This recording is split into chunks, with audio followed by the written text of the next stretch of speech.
लो दोस्तों, आज है अप्रैल 5th एंड एलन का मेजर टेस्ट नंबर 9 था। भाई फटी पड़ी है, मजाक से हट के भाई। मार्च भी ख़त्म हो गया भाई। और भाई आज आज का दिन अगर तुम छोड़ दो भाई, only 27 days left for NEET भाई। सोच के ही डर लग रहा है, सोच के ही डर लग रहा है। I am not even kidding, I am not even joking. अजीब अजीब से थॉट्स आ रहे हैं, नहीं कूदने का थॉट्स नहीं आ रहा है, बट वही हो रहा है कि भाई क्या पढूँ, बायो पढूँ, फिजिक्स पढूँ, केमिस्ट्री पढूँ, वीक चैप्टर्स पढूँ, स्ट्रॉन्ग चैप्टर्स पढूँ, रिवाइज करूँ या फिर क्वेश्चन प्रैक्टिस करूँ या फिर मतलब बहुत ख़राब हालत हो के रखी है। एक तो साला एडिक्वेट नंबर्स नहीं आ रहे जितना एक्सपेक्ट कर रहा हूँ, ऊपर से ये चिंता हो रहा है कि सिलेक्शन होगा या नहीं होगा, नहीं होगा तो क्या होगा, जीएमसी ना मिले तो प्राइवेट में पढ़ने मतलब नहीं पढ़ सकते, फिर ना होगा तो ऑल्टरनेट। भाई मतलब at the end of the day पता है कि this all are time waste. मुझे भी पता है, आप लोगों को भी पता है। मेरा 3 दिन यही सोचते हुए गया एंड बहुत मेजॉरिटी टाइम मेरा गया। And then I got to senses. Parents ने समझाया कि भाई ये करने से तो तुम्हारा कुछ नहीं हो रहा ना, तुम्हारे अगर मार्क्स कम आ रहे तो तुम सोचने से तो मार्क्स तुम्हारे इंक्रीज़ नहीं हो रहे। सो रैदर तुम्हारे मार्क्स जितने बनने चाहिए तो उतने और डिक्रीज़ हो जा रहे हैं। And that thing is true. आज के टेस्ट में मेरे को उसका साक्षात, भाई हिंदी माफ़ करना, एकदम भाई लाइक क्या बोलते हैं, लिविंग एग्जाम्पल मिला आज के टेस्ट में मेरे को उसका। एंड हाँ, टेस्ट के बारे में बात करने से पहले मेरे को एक चीज़ बताओ एंड ऑनेस्टली बताना कमेंट सेक्शन में कि क्या मेरे को ही लग रहा है या फिर एक्चुअली एलन का फिजिक्स मेरे को, मतलब पर्सनली मेरे को एलन का फिजिक्स थोड़ा टफर साइड में लग रहा है। एंड मैं फिर कंफ्यूज हो गया कि यार क्या मेरे में ही कमी है जिसकी वजह से क्वेश्चन मेरे को हमेशा ही टफ लग रहा है कि हाँ मैं प्रोबेबली बेसिक क्वेश्चन करते करते उसमें हैबिचुएटेड हो गया तो अभी अच्छे क्वेश्चन मेरे से नहीं बन रहे। तो नीट में अगर ऐसे क्वेश्चन आएंगे तो फिर तो लोग भाई एल लग जाएंगे ना। मेरे को आज अचानक से रियलाइजेशन हुआ क्या मैं क्या अपने आप को गलत वो दे रहा हूँ, लाइक रहता है ना गलत, उसको क्या बोलता है, क्या बोलते हैं उसको, अबे हिंदी नहीं आ रही है, दिल से हिलाना, समझ रहे हो ना वो चीज़ कि मैं अपने आप को, हाँ अपने आप को मैं फेक प्रॉमिस दे रहा हूँ कि या प्रॉमिस या फिर फेक मोटिवेशन दे रहा हूँ कि नहीं भाई अरमान तो ठीक ही है, क्वेश्चन ही टफ है, तेरे नंबर कमाए तो कोई दिक्कत नहीं।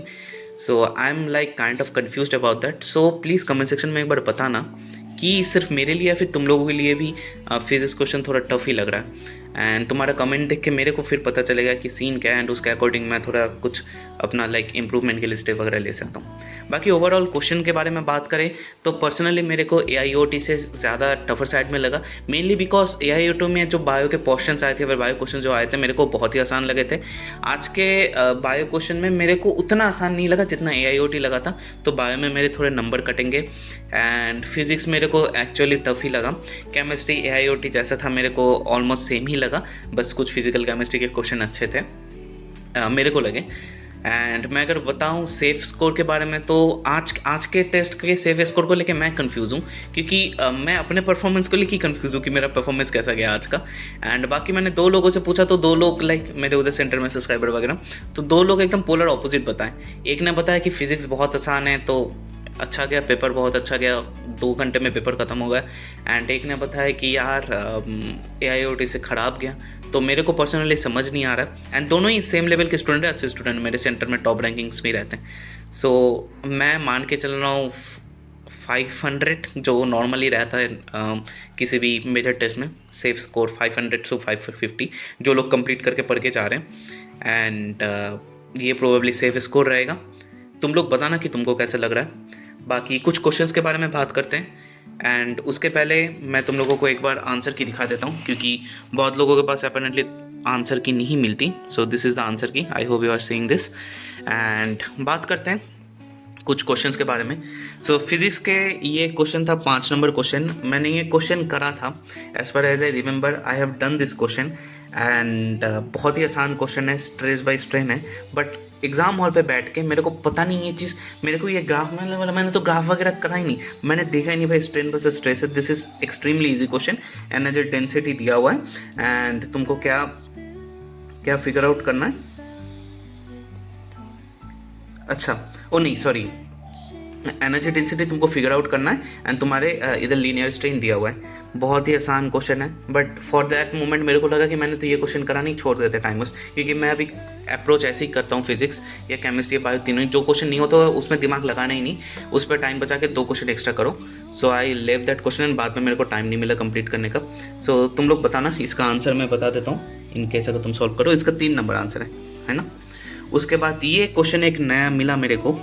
तुम लोग बताना तुम लोगों ने ऐसे क्वेश्चन करा या नहीं। This is question number 7। एक second, this is question number 7। एक पेज का क्वेश्चन है भाई साहब, देख रहे हो तुम लोग, ये पूरा क्वेश्चन है।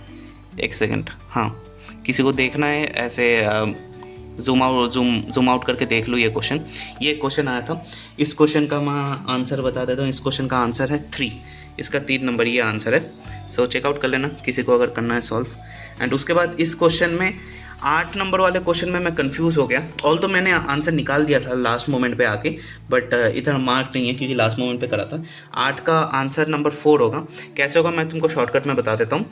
बेसिकली फोर्स के साथ डिस्टेंस का रिलेशन दिया है एंड बोला कि पावर के साथ रिलेशन निकालना।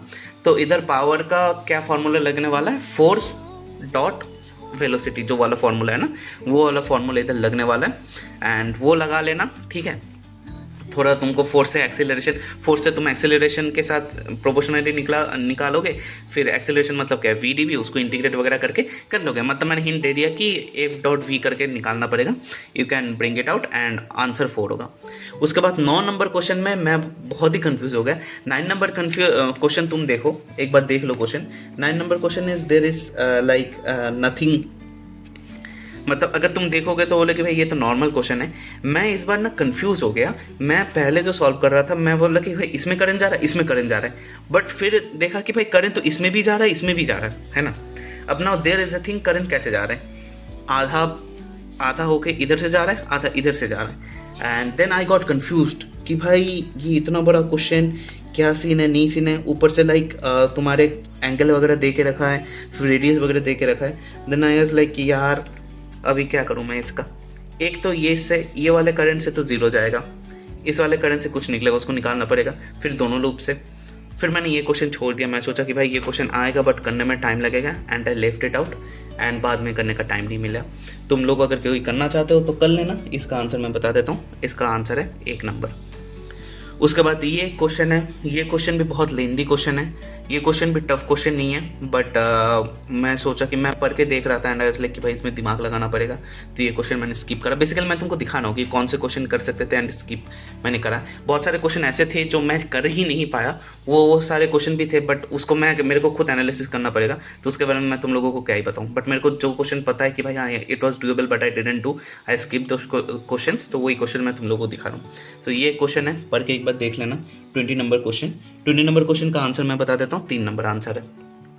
ये वाला क्वेश्चन जो है 33 नंबर वाला क्वेश्चन बहुत ही आसान पानी क्वेश्चन है, बट ये करने में टाइम लगता है। सो आई वुड सजेस्ट यू, क्योंकि स्टैंडर्ड फॉर्मेशन में क्वेश्चन एंड कहीं पर भी क्वेश्चन आएगा इसी फॉर्म में ही आएगा, इसको थोड़ा ट्विक करके दे सकते हैं। सो इसको निकालने का या फिर इसका जो वैल्यू वगैरह रहेगा या फिर इसको करते कैसे, although you know it, but इसको थोड़ा दिमाग में रख लेना ताकि फटाफट तुम कर सकते हो, क्योंकि स्टैंडर्ड क्वेश्चन है, आ सकता है। एंड और एक चीज़ मैंने नोटिस किया, फिजिक्स में भाई वो डाई बाय मैच करने वाले क्वेश्चन बहुत दे रहे हैं एंड वो करने में टाइम लग रहा है। एक में तो ऐसा दिया था कि एक प्लैनेट दिया था और प्लैनेट में प्रोजेक्टाइल मोशन था एंड फिर मैच द कॉलम था।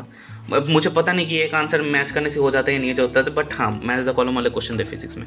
उसके बाद ये वाला क्वेश्चन मेरे को कोई एक्सप्लेन करना, इसका आंसर 3 होगा, 150 नंबर क्वेश्चन। क्योंकि मैं सोच रहा था कि भाई हाई PO2 मतलब तो लो pH होगा ना, हमेशा वही रहता है कि ऑक्सीजन हाई रहता है तो बाकी सारे लो रहता है। सो आई थॉट कि भाई वैसे ही रहेगा सीन, बट ओह शिट भाई, मेरे को ये बोलते बोलते याद है, हाई pH लिखा है भाई। हाई ऑक्सीजन मतलब लो H प्लस कॉन्सेंट्रेशन, लो H प्लस कंसेंट्रेशन मतलब हाई pH, ऐसे ही तो रहता है ना, या फिर मैं गलत हूँ भाई, मैं पागल हो चुका हूँ, मैं कंफ्यूज हो चुका हूँ। इसका ऑप्शन नंबर 3 है, मेरे को कमेंट सेक्शन में समझाओ क्या चीज़ है। उसके बाद इधर जो 3 क्वेश्चन मैं तुम लोगों को दिखाता हूँ। फर्स्ट क्वेश्चन तुम लोगों को यप तुम लोगों को दिख रहा है क्या फर्स्ट क्वेश्चन? हाँ, ये स्टेटमेंट 2 देखना, स्टेटमेंट 2 इनकरेक्ट है। अपेरेंटली तुम अगर जाके देखोगे, ग्राफ में जाके देखोगे, कहीं पर भी भाई FH LH से ज़्यादा नहीं रहता। अगर तुमको फोटोग्राफिक भी तुम मेमोरी से इसको याद करते हो। सो मैंने तो उसके रिगार्डिंग ही करा, कंसेप्चुअल उतना दिमाग नहीं लगा, but conceptually I guess hope तुम लोगों को समझाने की ज़रूरत नहीं है। So statement 2 is incorrect, statement 1 is correct. उसके बाद ये टाइप का क्वेश्चन, कौन से पेयर्ड है कौन से अनपेयर्ड है। लेबिया मेजर अभी पेयर्ड है, लेबिया माइनर अभी पेयर्ड है। नॉर्मली ये चीज़ दिमाग से उड़ जा सकती है, क्योंकि हम लोग बोलते हैं ना लेबिया मेजर और लेबिया माइनर ऐसे ही बोलते, तो काफ़ी टाइम याद नहीं भी रह सकती है। तो पेयर्ड ऑर्गन एंड ऐसे टाइप के क्वेश्चन भी आ रहे हैं, इसको देख लो। उसके बाद ये वाले क्वेश्चन में ये क्या स्पार्माफोलेट जो भी है, प्रिंटिंग मिस्टेक है, सो मैं सोचा कि क्या चीज़ क्या सीन है, बट मैं पढ़ के देखा कि ये प्रोबेबली प्रिंटिंग मिस्टेक ही हुआ, तो मैंने अपने अकॉर्डिंग आंसर दिया, आंसर यही है। बाकी अगर मैं बात करूँ टेस्ट मार्क्स के नंबर में, तो देखो मार्क्स देख के डिप्रेशन तो आती है भाई, मेरे को भी आती है, तुम लोगों को भी आती होगी। आई होप जिसके नंबर आ रहे, इवन तो मेरे ऐसे भी सब्सक्राइबर आ रहे जिनके इन सारे टेस्ट में भी 680 700 नंबर आ रहे, वो भी डिप्रेशन में, उनका डिप्रेशन अलग है भाई, टेंशन में हर कोई इंसान है। And so I mean like मैं 3 दिन अपना वेस्ट करा ना, so I suggest you guys, I will suggest you guys कि भाई इसमें टाइम वेस्ट मत ही करो। मेरा आज का एग्ज़ाम वो मेरे मेरे मैं जितना जैसा चाह रहा था वैसा कतई नहीं गया। मेरे अगर मार्क्स के बारे में बात करोगे, सो तो मैं 500 तो जाने कतई नहीं वाला हूँ इस टेस्ट में। एंड देखता हूँ कितना कम आता है, अभी 400 के अराउंड कुछ देखते हैं। आई डोंट नो, मेरे को एनालिसिस करना पड़ेगा, क्योंकि जैसे मैंने तुम लोगों को दिखाया ना फिजिक्स में वो क्वेश्चन, जैसे बहुत सारे क्वेश्चन लास्ट मोमेंट पे मैंने जैसे तैसे सॉल्व करके बोला, जैसे कि मैंने तुम लोगों को बताया कि टाइम कंस्ट्रेन हो गया था मेरा। सो उन सारे क्वेश्चंस को भी मेरे को थोड़ा देखना पड़ेगा क्या सीन है, एनालिसिस करके मेरे को पता चलेगा मेरे कितने नंबर बन रहे हैं। बाकी all the best and subscribe करना guys, like please like and subscribe करना। क्योंकि इस मोमेंट पे मैं बकवास वीडियो बना नहीं रहा हूँ, कैमरा के सामने नाच नहीं रहा हूँ, तो मेरे व्यूज़ तो चलो ठीक है, मतलब सब्सक्राइबर्स नहीं बन रहे, लाइक भी नहीं बन रहे, सो यूट्यूब को वो नेगेटिव साइन जाता है। सो इन एनी केस अगर ये वीडियो तुमको हेल्पफुल लगे, then definitely like and subscribe करना, एंड ऑल द बेस्ट।